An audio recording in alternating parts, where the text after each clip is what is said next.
We are going to be live at 8:30 a.m. Eastern Time on Sunday morning. Why? Because the Patriots take on the Jacksonville Jaguars in Week 7 in London. I have a really good feeling about this game. So if you guys want to be up early with me on Sunday, please be up early with me on Sunday. We will be live for Week 7.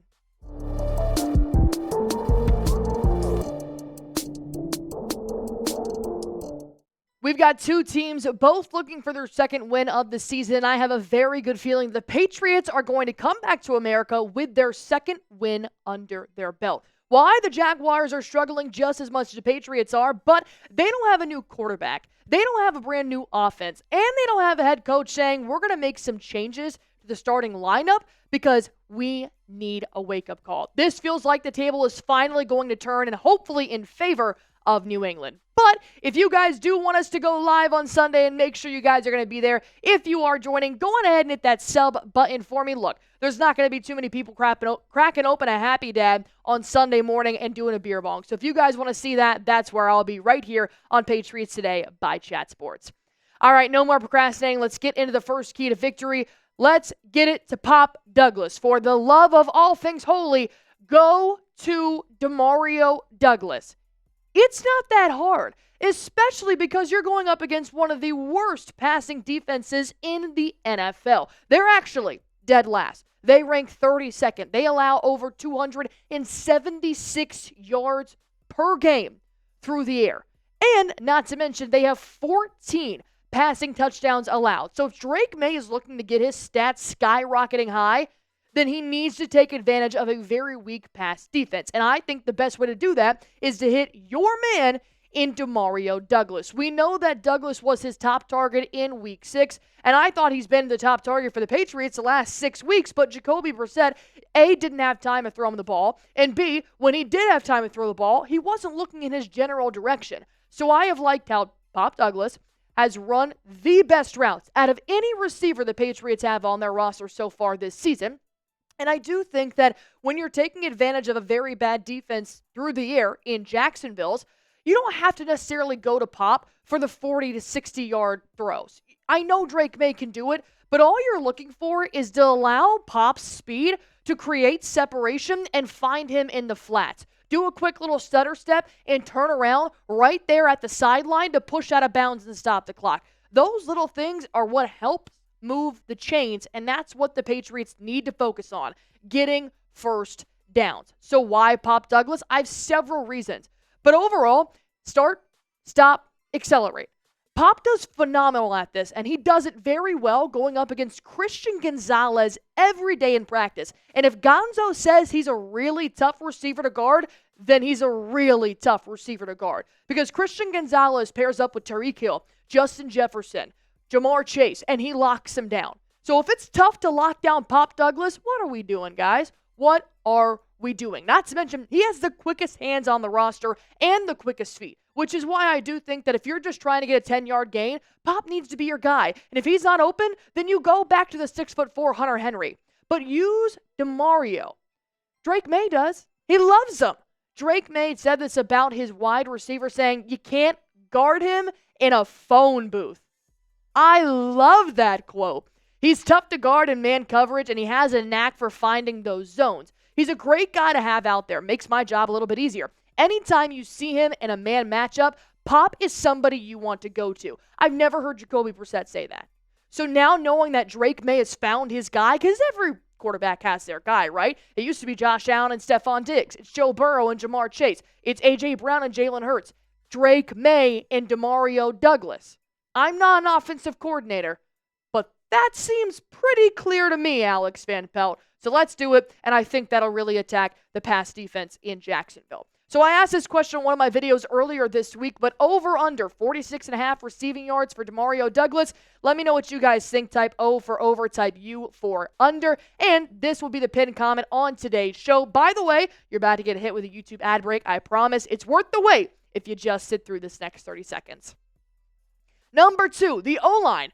Surprisingly, for the first time I'm ever going to say this, do the exact same thing. Was it perfect? Hell no. Did it work? Yeah, for Drake Maye. Did it help us win the ball game? No, but that's a different thing. But for some God-known reason, There are only 2 Patriots that have been with us since training camp on this starting offensive line. Ben Brown, they picked up on a Thursday before Week 6 Sunday matchup, and he was the best offensive lineman out there. Demontre Jacobs, not my favorite option at right tackle, but we don't have that many. And then Zach Thomas at left tackle also has been pretty sturdy in terms of protecting Drake Maye's blind side. And believe it or not, I know I've used this graphic before, but guys, when you have an offensive line that had the lowest pressure rate allowed going up against the biggest team in the NFL that pressures quarterbacks, it needs to stay the same. You're never going to face a number 1 again. In fact, you're actually facing a middle of the pack in the deep 20s when it comes to pressure rate. So if this offensive line can hold up against the Texans, who pressure a quarterback harder than any other team in the NFL, you should be fine with a 23rd pressure rate type of defense, right? It sounds simple. Just go out there and execute it. Not to mention, the Patriots offense does seem to look a little bit better going up against the Jaguars defense. Why? Because they've only sacked 14 times so far this season, which is 21st in the NFL. But the Patriots have been sacked the most, second most in the NFL. I think that can go down because the Jaguars obviously aren't a top sacking team like the Detroit Lions when they had Aiden Hutchinson. So you may have a little bit of a break. I'm not saying Drake Maye is going to be untouched, but he shouldn't have 4 sacks. If he does, then you need to change something quickly in the offensive line because there is a gap that is not being filled, and Drake Maye is suffering because of that. We also know that Drake Maye has been precautionary this week. He got an MRI earlier this week just to make sure everything was good to go for Sunday's game, and he walked into practice on Thursday, no braces, no boot, no wrap or anything around his knee, but you have to keep that in mind that if he takes a big hit and he comes up pretty groggy, you don't want this to be a lingering issue moving forward. One quick question here for you guys. Predict the score of Patriots versus Jaguars. If you guys don't get to watch this video in time, I am going to put it on our community tab. You guys can comment down there as well, but let me know what you guys think, and hopefully it's a Patriots win. All right, let me tell you guys real quick about our sponsor here on Patriots Today, and that is Game Time. If you're looking to go to the next Patriots home game, which is against the New York Jets and newly acquired Devontae Adams, then please use Game Time.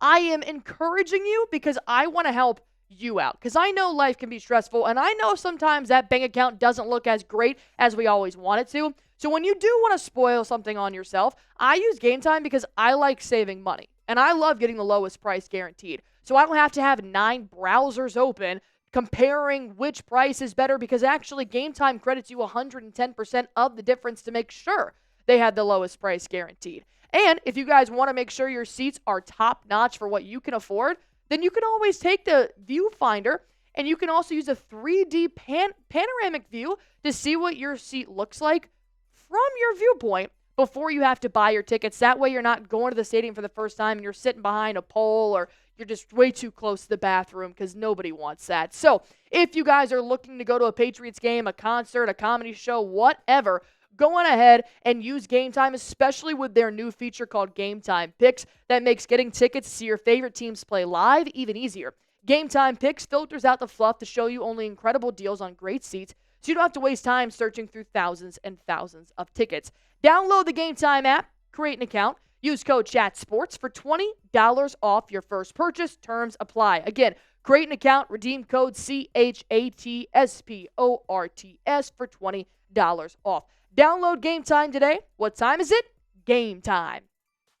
The defense needs to be ready for game time. I'm so sick of the defense acting like they don't know how to tackle. And if I'm pissed off about it, I know you guys are pissed off about it. If there's anything the Patriots defense needs to take away from this week, it's to absolutely dominate. And I hate taking advantage of a team that's struggling just as much as the Patriots is, but it's dog-eat-dog out here. And I think the Patriots defense can really use a good game of solid tackling, hard hits, filling the gaps, pressuring the offense. I think this is the best week to get back in that mode. Because when you have one of your captains out there saying we're pissed off, we're tired of people not giving a shit on defense, it can only go downhill from there. Unless you nip it in the bud and you say this is the week we're going to get our shit together. Because the defense has just been disappointing. especially in a team where you really look to the defense to be the bright spot, kind of like the New York Jets. Always had a phenomenal defense, but their offense sucked. Our offense is getting better. We can't have the defense sucking now.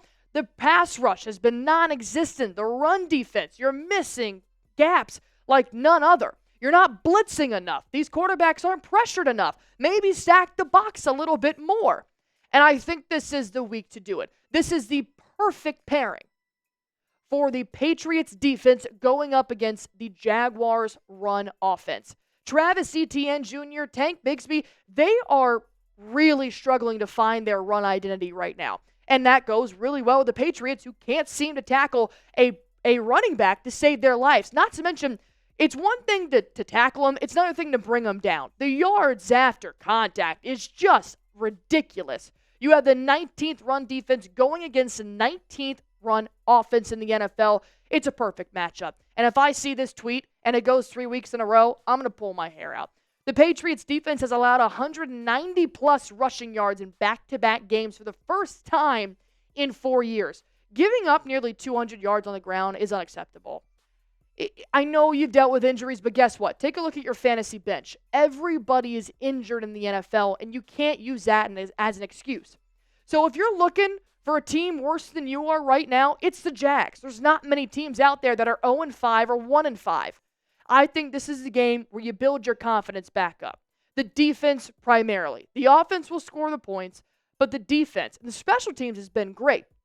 I'm looking at the secondary to just wreak havoc. I'm looking at Keon White to get back in the sack column for the love of God and just use this game to make it a confidence booster moving forward. But I go back to the offense because I still want to talk about Drake Maye because we're still excited that we have a really good quarterback. And I think that Drake Maye, we haven't taken advantage of him being mobile as much. And I know I talked about it earlier in my videos about how sometimes when your quarterback is your leading rusher, it's a little bit unruling just because you want your running backs to be able to produce. And I do think Ramondre Stevenson wouldn't let this happen. But then I had a light bulb and I'm like, well, shit. If Drake Maye is going to go for 40 yards on the ground, guess what? Involve him in the run game. Yes, it runs a risk of him getting injured, but it also can run the risk of you winning the ball game. And one thing that we've seen from Drake Maye at UNC all these years is that the guy is mobile. He knows what to do when he has to use his legs. And I think if there is no Ramondre Stevenson on Sunday, because the time I'm recording this video, there is no injury update on him, it's RPO all day long. It is run play option for Drake Maye, and I think that's how you really start to get him involved and also especially use him in the red zone. I know it gets a little bit hard hitting in that 20-yard gap, but if you want to see Drake Maye in the end zone just like you did in the preseason, it is possible. That's where your RPO comes into play. Gibson is not a starting back, nor is Drake Maye. But if he knows how to play behind a crappy offensive line and use his legs to get nearly 40 yards on the ground, which I know is more than some of your running backs in your fantasy, it might be worth it to start drawing up some plays and get him involved.